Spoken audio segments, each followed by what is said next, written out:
Hello guys, welcome back to my YouTube channel. If today is the first time coming across my video, do want to subscribe to the channel, like, comment, and also turn on your notification bell so whenever I upload a video, you'll be part of the first people who see the video. And to my old subscribers, guys, I know I owe you a big apology because consistency is what I'm lacking right now. It's not my fault, and I also want to use this platform to also apologize to all the content creators who traveled and were not updating us back to back. I understand now. I really understand. I super understand, and I want to apologize from the depth of my heart to you. If I once said anything against you, please forgive me, because I know how it is now. It's not easy. It's not easy combining so many things in this country, so I really understand. Forgive me. And I also try to make my videos very scanty so you can watch and enjoy them. And if you have any suggestions or anything, don't hesitate to put it down in the comment section. How much I do today, or let's say for some time now, a lot of people have been asking me, Giggle, which route should I use? Which route should I use? You know, to come to Canada, we have a couple of routes you can use: the study, the visitor, the permanent resident, the work permit, and other things. I'm not so sure of it, but these four are the main one people know. And right now, I feel like people are entering the country with the two, with the visitors and the students. So a lot of people have been asking, which one should I choose? Which one do you think will help? For me, I came with a study visa, or let's say study permit. And I don't want to be biased in giving you your options. So today I've dived more into it to get more information to tell you. So in today's video, I have taken my time to dive more into it, the visitor's visa and the student visa. Which one will really help you? I have gathered the pros and cons of both of them. I don't want to be a bias because I use particular route, so I'll be forcing you to take that same route. Now I'm going to give you the pros and the cons of it, and then at the end of this video you can actually decide on which one you want to come with. So the first one I'm going to talk about is obviously the study permit, which I am on it. So with the study permit, when you're coming, you have the number of years your education is going to take is the number of years plus 3 months you're going to get on your visa. So let's say your school is 2 years, you're going to get 2 years and 3 months to stay in the country. And when you get to the port of entry, to the immigration officer will determine how many years they want to give you, depending on how good you answer their questions. And also with the study permit, even if you don't get the work permit attached to it, your study permit gives you the chance to work 20 hours in the country alongside your education, so you are free to work. And also after the school, you get yourself, if you are in a DLI school, after school you get yourself your postgraduate working permit, which will enable you to work. That one also depends on the number of years you attend the school. And with the visitor's visa, now people are getting as many as 10 years, 8 years, 6 years.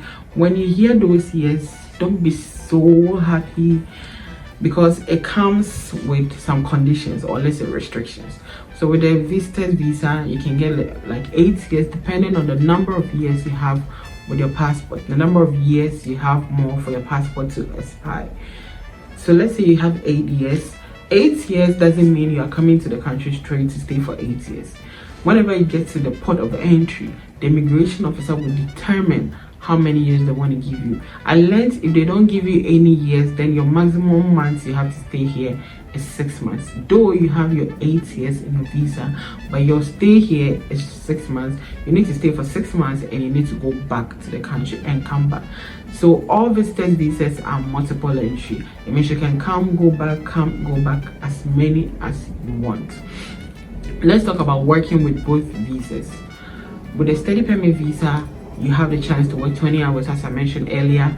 And with the visitor's visa, you are not supposed to work in the country. You can only work illegally. It's not legal, illegally, but you are not legally supposed to work in the country. And also with the study permit visa, You are not supposed to work if your school hasn't begun yet. You are not supposed to work. And if you are in school, you work 20 hours. Or with, the 40 hours and the 20 hours, you are still, I'm trying to still understand because it's a lot of people, but read more about it. Whenever you get your study permits, make sure you read into details to understand what the permit is saying, because some of the study permits come with an extra sheet of a work permit.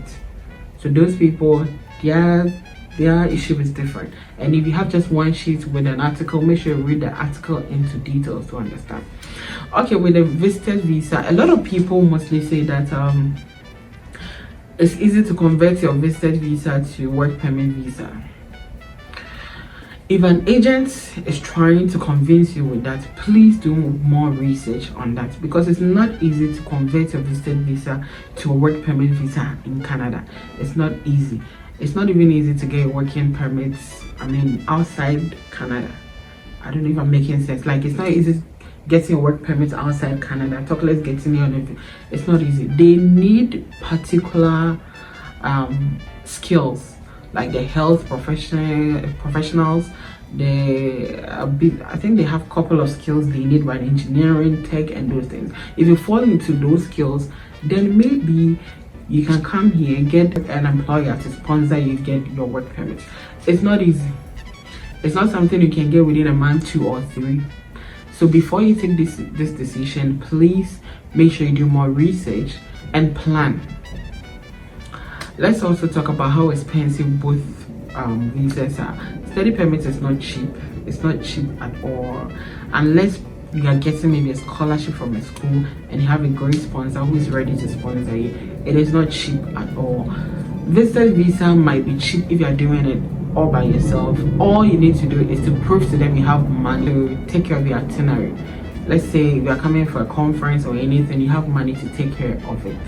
So that one is not really expensive, but it might be very expensive if you get to this country and you need to consult lawyers trying to convert your your visitor visa to a work permit visa, or probably you want to maneuver your way to get a permanent residence. It might be very, very expensive, a huge expenses we are talking about. And also, let's talk about the duration. Study permits, mostly your school, the maximum years might be 4 years. Some get 1 year, some get 6 months, some get 2 years.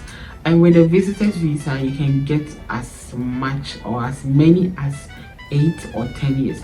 But be mindful that even if you get a 10 years, you still have to stay in the country for maximum of 6 months or 1 year and return back to your home country and then come back. So the visitor's visa, you don't get the chance to stay here straight.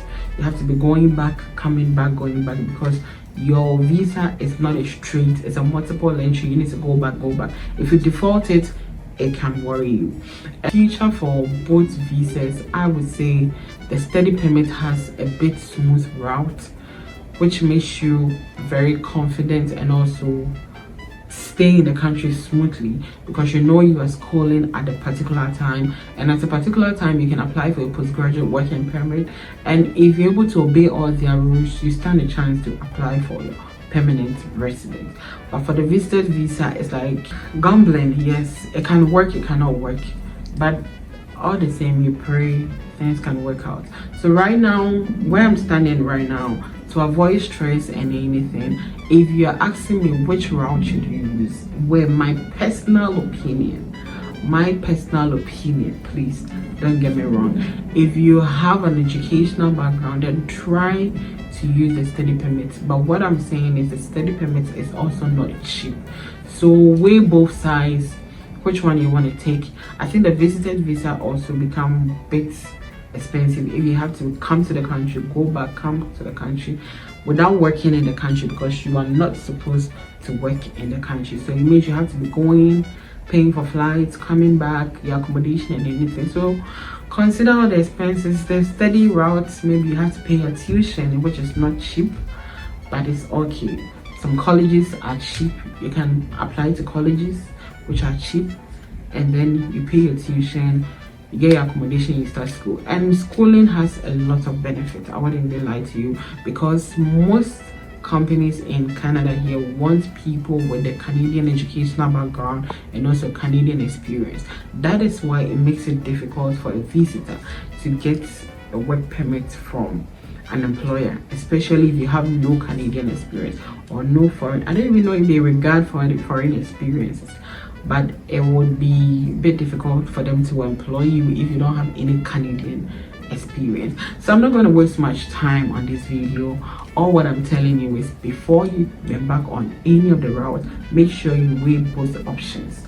Let me add this. The documents you need for your study permits, visa, and will be your, I think I've made a video on it, documents you need for your visa, your study, admission and everything.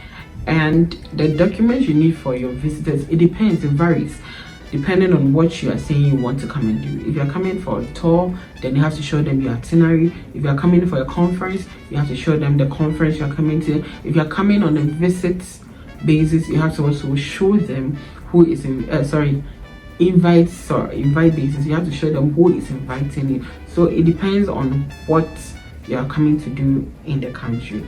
I think at this point you know what decision you want to take. Let's say one of the disadvantages of visitor's visa is you're not supposed to work legally.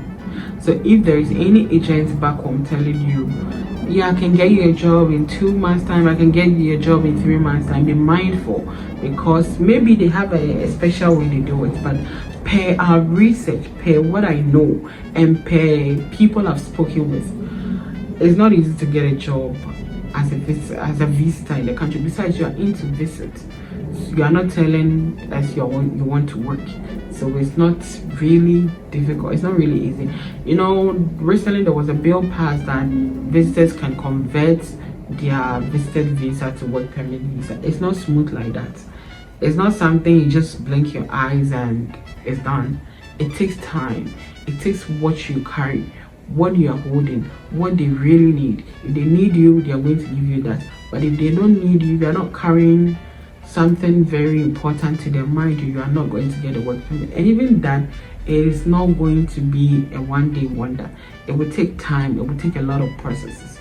So please, whenever you want to decide on which visa you want to come on, sit down, research more about both of them, and then decide. I think at this point I have made it clear to you, and you have taken some iota of ideas from this video. Please don't leave it like that. Try to like, comment, share, and also turn on your notification bell, so whenever I upload a video, you'll be part of the people who first see the video.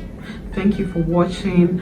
I'll be ready to receive your opinions, and also if you also have a suggestion, you can put it in the comment box. If you also have opinion about this video, you can also put it in the comment box. And if you're also thinking about a video you think I should make, then don't hesitate to put it in the comment box, and whenever I get time, I do more research on it and come back to you. Thank you for watching my video. I love you so much. Bye.